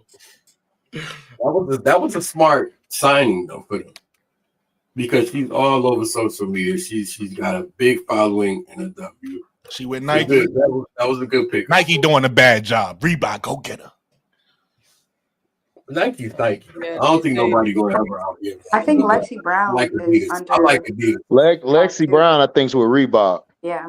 Okay, team for So the they're badges. they're featuring them three, Lexi, Dejanay, and Angel. And they've been promoting it. It's just that it's mainly on social media. And they've also talked about it outside because I've been talking to different people where I'm at. So they're promoting it. Is that we just gotta give it time and stuff, and it's gonna come together. So Yeah. with Asia doing a good job with these A1s, which I'm gonna buy me a couple pair. Those are going good right now. And then you got Angel coming out next year. They got a huge rollout for that. So I mean, they're starting to see it. Everybody's starting to watch it. And then Unrivaled, in my opinion, I think Unrivaled made it even better because you got to see different players. And now a lot of the jerseys that they came out with sold out in a day, like in a matter of seconds. So the game is pushing. And I agree with Brooke that you want your talent spread around. You don't want to just have everybody on one thing. And I think that's what messed it up back in the day because you had Don, Lisa, everybody, Cheryl on Nike. Nobody really was anywhere else, and if they were, you didn't really know about them because to Court's point, Nike, they promote Hey, it. HD, They not to got a cut you big off. platform. Not Yeah, to cut you off, but we talked about this. We just recently talked about this athlete, but Keomi McMiller signed with Jordan Brand straight out of high school. exactly. There you Really? go. There you go. Straight So out of high whoever she goes to is most likely going to be a Jordan team. I think Aaliyah Chavez is with Jordan too. So wherever Kiyomi goes is going to be whatever team is promoted or sponsored Jordan by Brand got to Jordan. do a better job at. That's what I want to end this with. Marketing and branding your women athletes. We see what Nike is doing. We see what Adidas is doing. But you have Jordan Brand, you have Puma, you have Reeboks, you have Skechers. We But don't. they were trying. I'm not to cut you off, but Jordan's daughter was the one who introduced the women thing to them a long time ago, and they didn't listen until it was because they didn't make women Jordans until not recently, not too long ago. So that was because of Michael Jordan's daughter. So yeah, they're not going to be good with it right now, but if they are, but I think they're only going to come up, I think, until one of their athletes actually blows up. That's the only time they're going to do it. But I agree with you. They're That's a trash at it, but they just recently start selling girl Jordans. I think it was that's like 5 or 8 years ago or something. Like it was real, like everybody else was selling women's stuff but them. It was real weird. But HD, that's the point I was gonna make. What you just said, it's tough to brand somebody. The reason why certain men athletes sneakers sell so much is because they either winning championships or they Yep. constantly in the playoffs. So Mm-hmm. in order for them to right now, Great women point. basketball is taking off and is getting more limelight. So in order, they can't just market any woman's sneaker. It got to be the ones like that's why Asia Wilson is in a perfect place because she's going to the finals. So Yeah. the younger ones that's coming up, they got to start making it to the playoffs and they got to win some championships, and then you able to market their sneaker. But you And can't Brooke, just market they also got really to quick. get to the tournament too. Because look, That's my if you point. get to the Sweet 16, Elite Eight, or Final Four consistently, or get to a title, Now your name is getting big. Now you yeah, national. Now they can I market your agree. sneaker. I agree with that, Brooke. Great point. Great point. I feel like Reebok missed out on, like, I know Super Bowl commercials are expensive, right? But they could have marketed the Engine A's that are popular now because Angel, she started wearing them in her rookie year. You've got to spend money to make money. Mm-hmm. Now the Engine A's are coming out and you barely see any promotion for them. Yeah. So what if you were, this is what we gonna do. We gonna end this on playing a little game.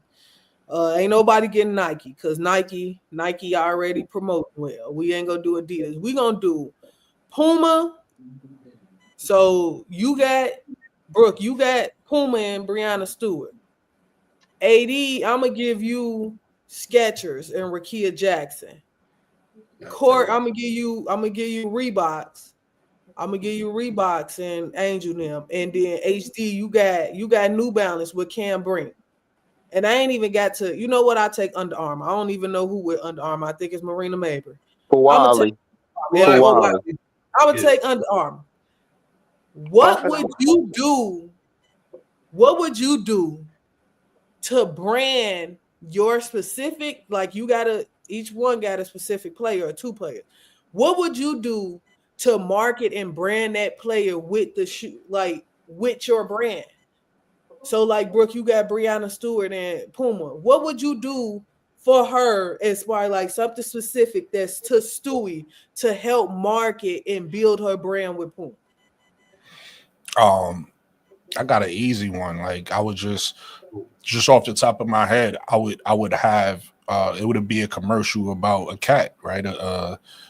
It'd be a mountain lion, right? That's what a puma is, and I would have it running through the jungle or something, you know, dipping through the trees and shit like that, and then you know, it'd transform into like Stewie sneakers or something like that, and she's dribbling on the court.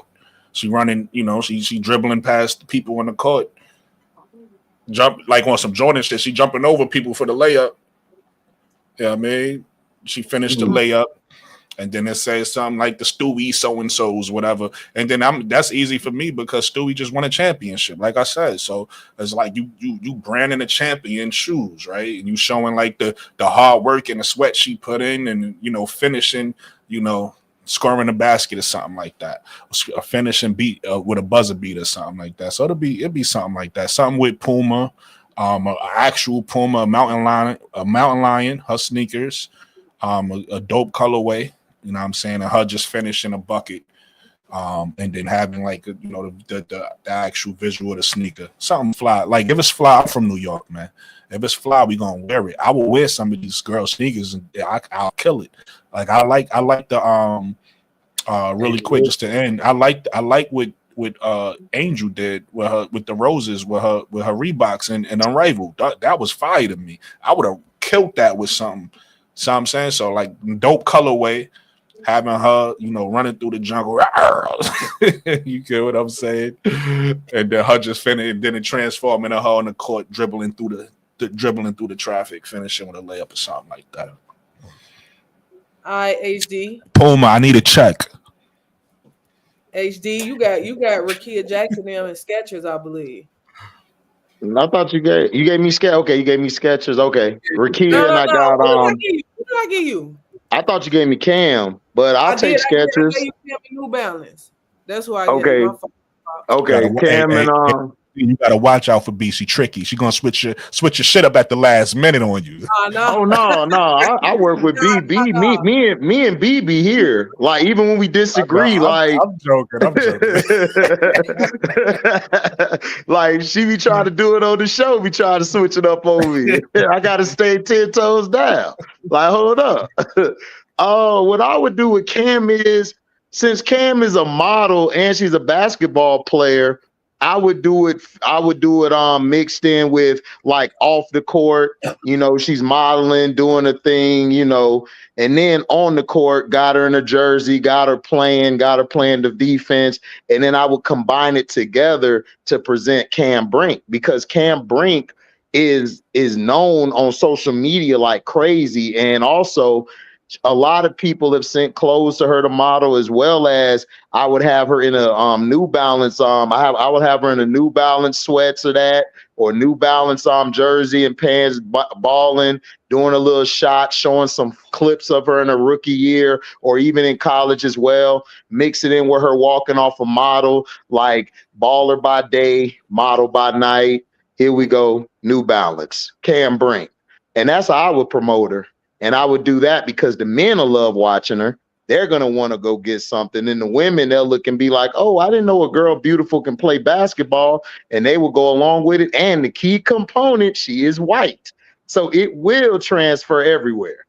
Mm-hmm. That's what I would do with New Balance. For the record, I just want to say for the record, Stewie is white too. So yeah, but Stewie ain't aesthetically pleasing to look at. True. Brooks said, hold on, wait, come back. But see, with you did it perfect. You did it perfect with Stewie. I can't fine, so I gotta going extra mile. No, I can that go was fire. That was a fire commercial, definitely. I just wanted to say for the record, for the jury, Stewie is also white. Yes, sir. Yes, sir. For the jury. Don't get mad at us. We're just telling optics. Hey, AD, you got Skechers and Rakia, which is Jackson. perfect Yeah. for me. What would you She's do? straight out of Detroit. You know what I'm saying? That's the hometown. Y'all know what time it is. All right. What up, though? What up, though? Exactly. My baby. Detroit, my baby, my guy. But no, so Detroit as a city, we coming back.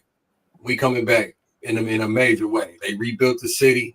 It's a lot of construction going on right now in the city. Obviously, Skechers is not a known, like they getting into the basketball game, right? Mm-hmm. They get it.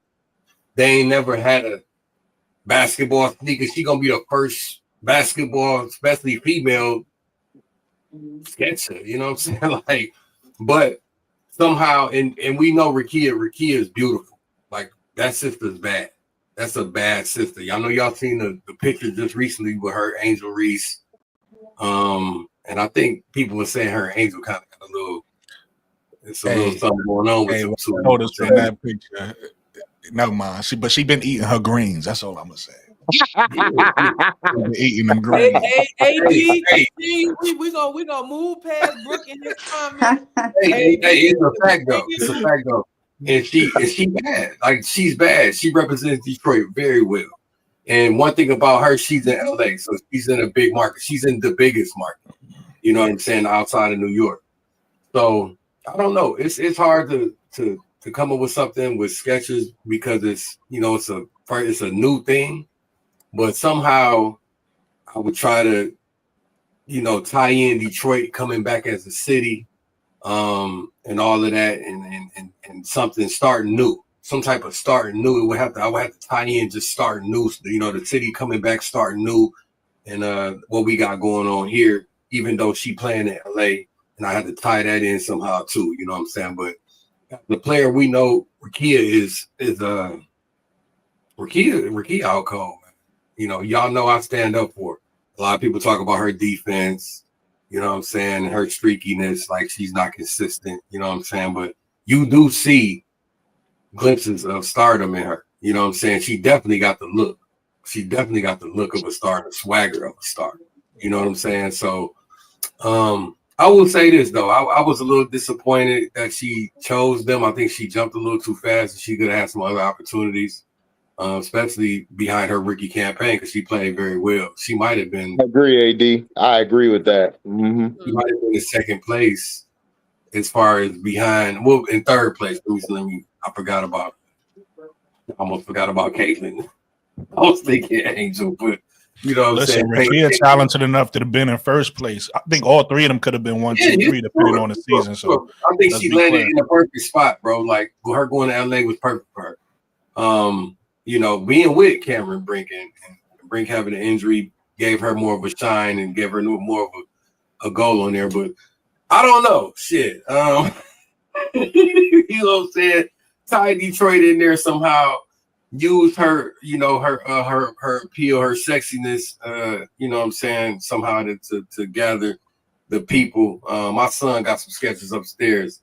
And the motherfuckers is out cold. You know what I'm saying? I ain't even lying to y'all. They lime green, all lime green. My mom bought them for Christmas with a little outfit. And he loved them damn shoes. But he 5. You know what I'm saying? I got to try to sell these to some adults. And we gonna have to. I ain't even seen her shoe yet. I don't know. It's hard to market something new. But yeah, you just gotta put her face on it and put her play on it somehow and tie in, a new beginning, and we build it. And it's space for anybody out here, you know what I'm saying? So I don't know. I like the new beginning though, AD. You talked about how and I'm doing your job for you, but you talked about how I'm not gonna lie, before you go, B, I wanted to jump in, but I'm like, nah, this B game. But I kind of got an idea after you finish. You talked about new beginnings and how Detroit rebranded. How Detroit is rebranding. Detroit is in a new beginning right now. Skechers is in a new beginning with women basketball and the shoe. So her motto can literally be new beginnings. She's in her second year as a WNBA player. That's a new beginning. She went from Mississippi State to Tennessee, a new beginning. So new beginning can literally be what she does. Right. It's also beautiful. So you can add in her beauty, her style influence, everything into that, and just tie it back to her and her personality. But Court, I don't know why I gave you Reeboks. I should have kept Reeboks for myself. No. You got got Reebok and Angel Reese and Dejanay Carrington. So I got this, big homie. what you gonna do with Reebok? You know how Angel, her response every time is, "I'm from Baltimore," right? Mm-hmm. So you go back to Baltimore, you film a commercial with young Angel growing up, her playing basketball in the Engine A's. Teenager Angel growing up playing basketball in the Engine A's, and Angel now in the W growing up with the Engine A's on, saying, "If I could do it, you do too," and sell it to the younger kids and the women. They'll eat that up. But show the progression from her just picking up a basketball to high school to where she is now, and say, women matter. If I could do it, anyone could do it. It's good. Short and simple. Hey, you went simple. You went short and simple. You ain't tied none of her accomplishments in it. I mean, she is on the Met Gala committee. She do be doing her model thing, but I like the idea of making it personable. Going back to her origin and digging deep into that. I don't even think Engine A's was out.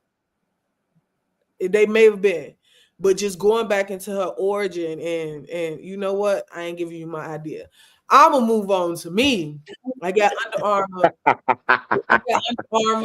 I like Court's idea, by the way. I think it was like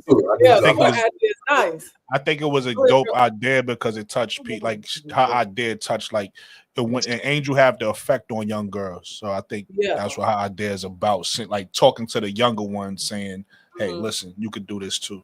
You know what? Also, Court is on the right track. I would add it like, I'm from Baltimore, but also adding in like her fashion, how wanted to make it like an old school type of movie, like them old queen bosses walking out and just taking different snapshots, like from a 90s type of camera to give that type of feel along with the new era. I would try to do that because Angel's basically she's not acting, she's like a movie star. If you think about it, like everything she does, any commercial she does is like she's a natural.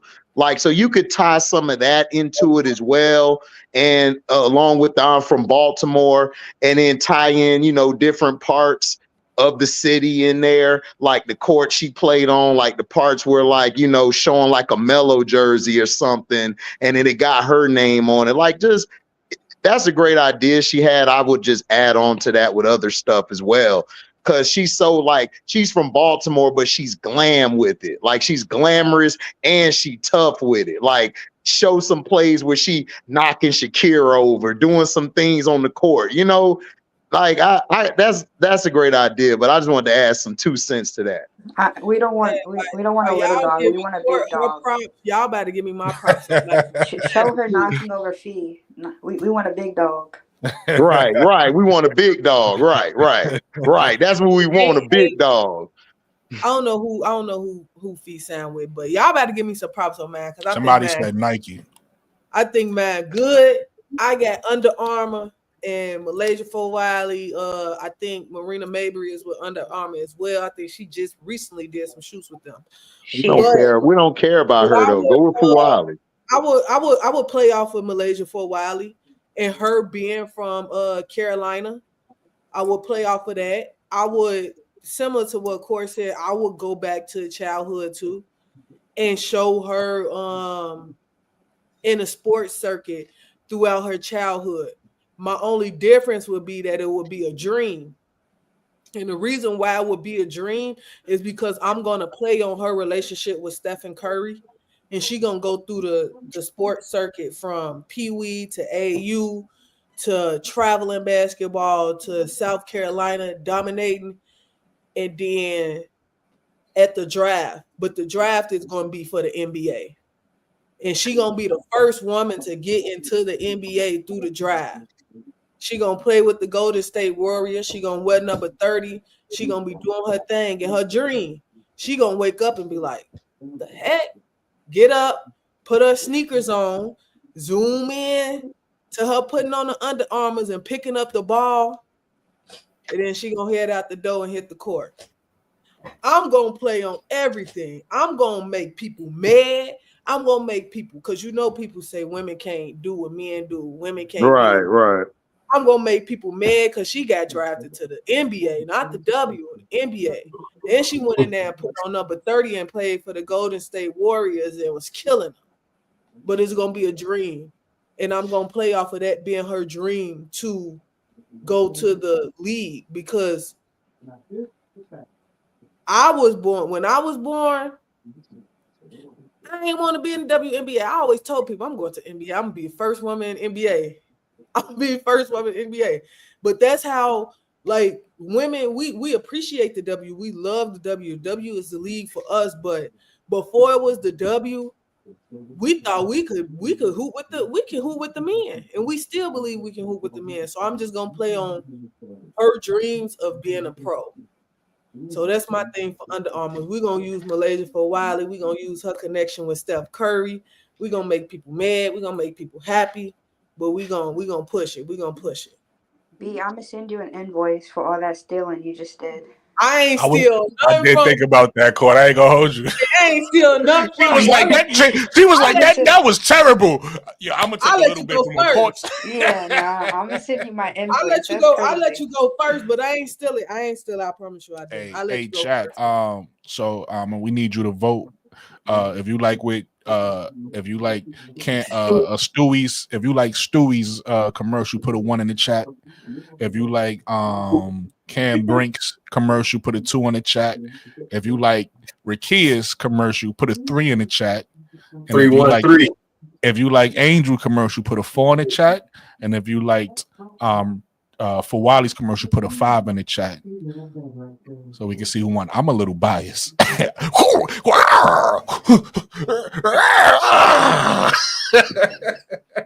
reminds me of that He said, he want his Tigers, his Pumas to win. And somebody said 4. Who was 4? I won 4. I was 5. Oh, 4 was. I just did it. I did it in order. So I was 1. The order we went 1, 2, 3, 4, 5. Oh, somebody said 1. You got 1, Brooke. 4. Court winning right now. Appreciate you, Paige. Hey, appreciate HD, you. You see the vision, Paige. We got another one.